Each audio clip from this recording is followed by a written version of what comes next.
Good morning students. अपने प्रथम video में मैंने आपको स्नेह शपथ कविता के प्रथम दो पंक्तियों के अर्थ समझाए थे। तो चलिए आज हम इस कविता को पूर्ण करते हुए इसके प्रश्नोत्तर को लिखवाते हैं। तीसरी पंक्ति है, कितने भी गहरे रहें गर्त हर जगह प्यार जा सकता है, कितना भी भ्रष्ट जमाना हो हर समय प्यार पा सकता है, जो गिरे हुए को उठा सके इससे प्यारा कुछ जतन नहीं, दे प्यार उठा पाए न जिसे इतना गहरा कुछ पतन नहीं, देखे से प्यार भरी आंखें दुस्साहस पीले होते हैं, हर एक धृष्टता के कपोल आंसू से गीले होते हैं, जो सख्त बात से नहीं स्नेह से काम जरा लेकर देखो, अपने अंतर का नेह भरा देकर उसको तो देखो। तो जैसा कि हम जानते हैं कि इस कविता के माध्यम से लेखक ने प्रेम की शक्ति के प्रभाव के बारे में समझाया है कि प्रेम से हम चाहें तो कितने भी बड़े से बड़े गहरे से गहरे घाव को भी भर सकते हैं। भले ही कितने भी गहरे से गहरे समस्या में अगर इंसान है, उसको कितना भी दुख है, तो उस दुख से हम उसे कैसे निकाल सकते हैं। हम किसी भी इंसान की मदद, किसी भी गिरे हुए इंसान की मदद हम कैसे कर सकते हैं? प्रेम पूर्ण व्यवहार से, अपने स्नेह से हम उसको उठा सकते हैं, क्योंकि दुनिया में ऐसा कोई गम नहीं, दुनिया में ऐसा कोई गलती नहीं जिसका प्रायश्चित न किया जा सके, जिसको दूर न किया जा सके। लेकिन यह तभी संभव है जब हम उसका प्रेम पूर्ण व्यवहार कर सके, जब हम उनके साथ प्रेम पूर्ण व्यवहार करें, हम उनको सहारा दें। अगर हम उनको सहारा नहीं देंगे गिरे हुए को, तो वो कहाँ से उठेंगे? तो इस तरीके से इसमें इन पंक्तियों में के माध्यम से कवि ने यही बताने की कोशिश की है कि हमें सबसे प्रेम पूर्ण रूप से बातें करके, प्रेम पूर्ण रूप से व्यवहार करके हमें उनको जो दुख के दलदल में फंस गए हैं, जिनमें जो बहुत मुसीबतों में पड़े हुए हैं, उनको हम उभार सकते हैं, उनको हम उनसे उभार के उनको हम बाहर निकाल सकते हैं। देखे से प्यार भरी आंखें दुस्साहस पीले होते हैं, हर एक धृष्टता के कपोल आंसू से गीले होते हैं। अगर कोई कितना भी गलत इंसान है, कोई कितना भी गलत है, वो आपको कितना भी गलत मतलब आपके साथ कठोरता से व्यवहार कर रहा है, लेकिन उसके बावजूद भी अगर आप उसको बड़े प्रेम पूर्ण व्यवहार करते हैं, अगर आप उसके उस दुष्टता का भी जवाब आप प्रेम पूर्ण और स्नेह पूर्ण रूप से करते हैं, तो देखिएगा एक दिन ऐसा आएगा कि वो खुद पश्चाताप के आंसू बहाएगा, वो खुद अपने आप में इस चीज को महसूस करेगा कि उसने आपके साथ गलती की। जो सख्त बात से नहीं स्नेह से काम जरा लेकर देखो, अपने अंतर का नेह भला देकर उसको तो देखो। इसलिए हमेशा हमें सबसे स्नेहपूर्ण व्यवहार करना चाहिए, हमें कोमलतापूर्ण, हमें मधुर वाणी बोलनी चाहिए, न कि हमें कठोरता से किसी का जवाब देना चाहिए। तुमको शब्दों से बड़ा प्यार, तुमको शब्दों की आदत है शपथ गलत, है शपथ कठिन, हर शपथ की लगभग आफत है, ली शपथ किसी ने और किसी के आफत पास सड़क आई, तुमको शब्दों से प्यार मगर तुम पर शब्दें छाई छाई, तो तुम पर शपथ चढ़ाता हूँ, तुम इसे उतारो स्नेह स्नेह, मैं तुम पर इसको मरता हूँ, तुम इसे बिखेरो गे गे। सब तो मतलब जो हम शपथ खाते हैं, हम कसम खाते हैं ना कि हम कसम खा रहे आज से हम ऐसा करेंगे वैसा करेंगे, तो ये जो हम कसम खाते हैं, तो ये कसम से हमें बहुत प्यार, इंसान की फितरत होती है कि हर बात पे वो कसम खाता है, हर बात पे वो ये बोलता है कि हम आज से कसम खा रहे कि हम इससे बात नहीं करेंगे, हम ऐसा नहीं करेंगे, हम वैसा नहीं करेंगे। तो ये जो हम कसम हर बातों पे खाते हैं, ये अच्छी बात है, आप लीजिए कसम, लेकिन ऐसी भी कसम मत लीजिए कि जिससे कि आगे चल के हमारी जो आगे की जनरेशन्स हैं या आगे के लोग हैं या हमारे जो खुद के लोग हैं उनको बहुत मुसीबत में वो पड़ जाए हमारी कसम के कारण। इसका एक जीता जागता उदाहरण आपको पता ही होगा, महाभारत में जो भीष्म पितामह ने कसम ली थी तो उसका खामियाजा किसको उठाना पड़ा?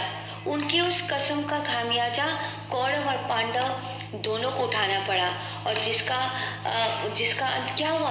वो महाभारत का युद्ध हुआ जिसमें कितने लोग मारे गए, जिसमें भाई के हाथों भाई की हत्या हुई और सारे के सारे कुल का नाश हो गया। तो ये सारे कारण किस लिए था? खाली एक शपथ का कारण था। इसलिए शपथ लीजिए, लेकिन ऐसा भी शपथ मत लीजिए जिससे कि दूसरों को हानि पहुंचे। हमें शपथ लेना चाहिए कि हम कभी किसी के दिल को नहीं दुखाएंगे।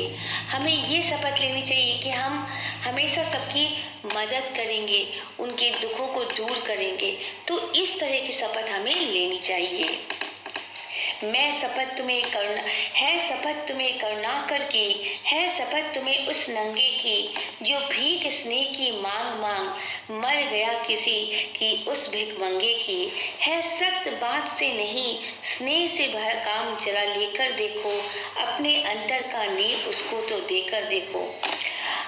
इसमें लेखक क्या, इसमें जो कवि है वो मनुष्य जाति को कहते हैं कि तुम्हें करुणा कर, मतलब तुम्हें ईश्वर की कसम है कि तुम्हें उस नंगे की जो भीख स्नेह की मांग मांग मर गया कि उस भिखमंगे की।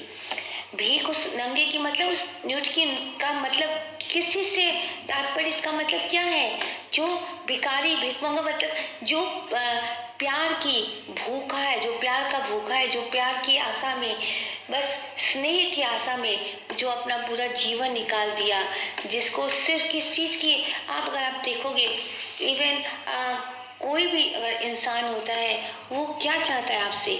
वो आपसे चाहता है कि वो आप उसके प्रति अच्छा व्यवहार रखें, आप उसके प्रति स्नेहपूर्ण व्यवहार करें। तो वो जो भिखमंगा है जो स्नेह की भीख मांग मांग की जो मर गया, उसके सख्त बात से नहीं, ऐसे लोग जिसको कि आपसे क्या है, जो आपसे स्नेह चाहता है तो आप उसको सख्त बात करके आप उसके दिल को मत दुखाइए, बल्कि अपने अंतर मन का जो स्नेह है वो उसको देकर तुम उसको जरा सा वो स्नेहपूर्ण व्यवहार करके तो देखो। फिर देखो आप बड़े से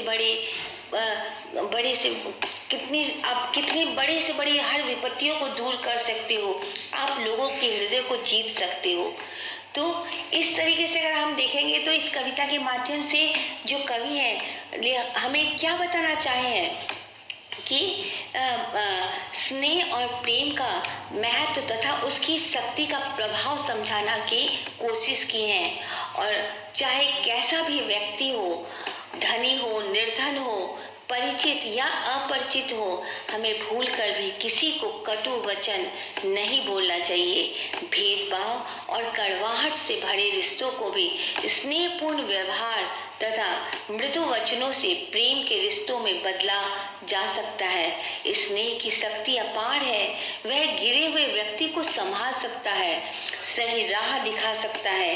प्रेम तथा स्नेह द्वारा हर समस्या का समाधान ढूंढा जा सकता है। मीठे कोमल वचनों से हम किसी शत्रु, दीनहीन और भूले भटके को सही मार्ग पर ला सकते हैं। कठोरता की अपेक्षा हमेशा प्रेम में ही अधिक बल होता है। तो यही इस कविता का सार है और यही भावना जो है, यही बात को हमें कवि समझाना चाहा है इस कविता के माध्यम से। आशा करती हूँ ये कविता आपको समझ में आई होगी। तो चलिए अब हम इसके प्रश्नोत्तर को लिखवाते हैं। प्रथम हम आपको मौखिक प्रश्न लिखवाते हैं। सख्त बात किसके विषय में नहीं कहने को कहा गया है? सख्त बात उस व्यक्ति के विषय में नहीं कहने को कहा गया है जिसे अनजाने में कोई गलती हो गई हो। प्रश्न 2, कवि सख्त बात की जगह क्या करने को कहता है? कवि सख्त बात की जगह स्नेहपूर्ण बातें करने को कहता है। प्रश्न 3, धृष्टता के कपोल कैसे होते हैं? उत्तर, धृष्टता के कपोल आंसू से गीले होते हैं। कवि क्या शपथ चढ़ाता है? कवि यह शपथ चढ़ाता है कि हमें सभी के साथ प्रेम पूर्वक व्यवहार करना चाहिए। तो चलिए अब हम आपको लघु उत्तरीय प्रश्नों के उत्तर लिखवाते हैं। यश पर क्या उड़ती हुई दिखी? यश पर धूल उड़ती हुई दिखी। प्यार भरी आंखों से देखने से दुस्साहस किस रंग का हो जाता है? उत्तर, प्यार भरी आंखों से देखने से दुस्साहस पीले रंग का हो जाता है। प्रश्न 3, धृष्टता के कपोल किससे गीले होते हैं? उत्तर, धृष्टता के कपोल आंसू से गीले होते हैं। प्रश्न 4, कवि सख्त बात की जगह किससे काम लेने को कह रहा है? उत्तर, कवि सख्त बात की जगह स्नेह से काम लेने को कह रहा है। तो ये थे आपके लघु उत्तरीय प्रश्न। तो चलिए अब हम आपको दीर्घ उत्तरीय प्रश्न लिखवाने जा रहे हैं। यश पर उड़ती धूल देखने पर भी क्या नहीं कहना चाहिए? यश पर धूल उड़ती देखने पर भी कठोर बातें नहीं कहनी चाहिए, जिससे कि दूसरे के दिल को चोट पहुंचती है। प्रश्न 2, गिरे हुए लोगों को किस तरह उठाना चाहिए? उत्तर, गिरे हुए लोगों को प्रेम और स्नेहपूर्ण व्यवहार से उठाना चाहिए। प्रश्न 3, कवि क्या शपथ लेने को कह रहा है? उत्तर, कवि यह शपथ लेने को कह रहा है कि हमें किसी के साथ कठोरता का व्यवहार नहीं करना चाहिए, सभी के साथ प्रेम पूर्वक व्यवहार करना चाहिए। प्रश्न 4, प्रस्तुत कविता का आशय अपने शब्दों में लिखिए। ऐसे तो ये उत्तर आपको खुद से लिखना चाहिए। चलिए इसका उत्तर मैं आपको इन शॉर्ट बता देती हूँ, फिर आप इसको अपने शब्दों में लिखिएगा, ठीक है? प्रस्तुत कविता के माध्यम से कवि प्रेम की शक्ति और उसके प्रभाव का वर्णन करते हुए हमें यह सीख देते हैं कि हमें किसी के साथ कठोर व्यवहार नहीं करना चाहिए, सभी के साथ प्रेम पूर्ण व्यवहार करना चाहिए, ठीक है? अब इसी को आप अपने शब्दों में और बढ़ा के भी लिख सकते हैं। और जो भी मैं आपको प्रश्नोत्तर लिखवा रही हूँ, इसका मतलब ये नहीं है कि आप वही उत्तर जो मैंने आपको दिया है सेम टू सेम वही लिखिए, जबकि आप चाहें तो आप मैनिपुलेट कर सकते हो, आप अपने शब्दों में भी उन उत्तर को लिख सकते हो, ठीक है? तो चलिए अब मैं आपको व्याकरण एवं भाषा कौशल लिखवाने जा रही हूँ। इन व्यक्तिवाचक संज्ञाओं के लिए जातिवाचक संज्ञाएं लिखिए। पहला है सुनीति चौहान। जातिवाचक संज्ञा में क्या लिखेंगे बेटा? सुनीति चौहान कौन है? ये गायिका है, तो आप गायिका लिखोगे। दूसरा, अमिताभ बच्चन। जातिवाचक क्या लिखोगे? अभिनेता। यमुना, नदी। बाबा साहब भीमराव अंबेडकर, नेता। संविधान निर्माता, हमारे संविधान के निर्माता किए थे ना, तो आप ब्रैकेट में लिख दीजिएगा संविधान निर्माता। लाल किला ऐतिहासिक इमारत। वीरेंद्र सहवाग खिलाड़ी, और ब्रैकेट में आप लिख सकते हो क्रिकेटर। कंचनजंगा पर्वत, ठीक है? अब चलिए ख लिखवाती हूँ। निम्नलिखित विशेषणों को उनकी अवस्थाओं के अनुरूप लिखिए। इसमें देखिएगा मूल अवस्था दिया हुआ है, उसका उत्तरावस्था और उत्तमावस्था आपको लिखना है। तो ये आप कैसे लिखोगे बेटा? अब ध्यान से सुनिए। मूल अवस्था में जैसे सुंदर है, तो उत्तरावस्था में क्या लिखोगे? सुंदरतर, ओके? और उत्तमावस्था में लिखोगे सुंदरतम, ठीक है?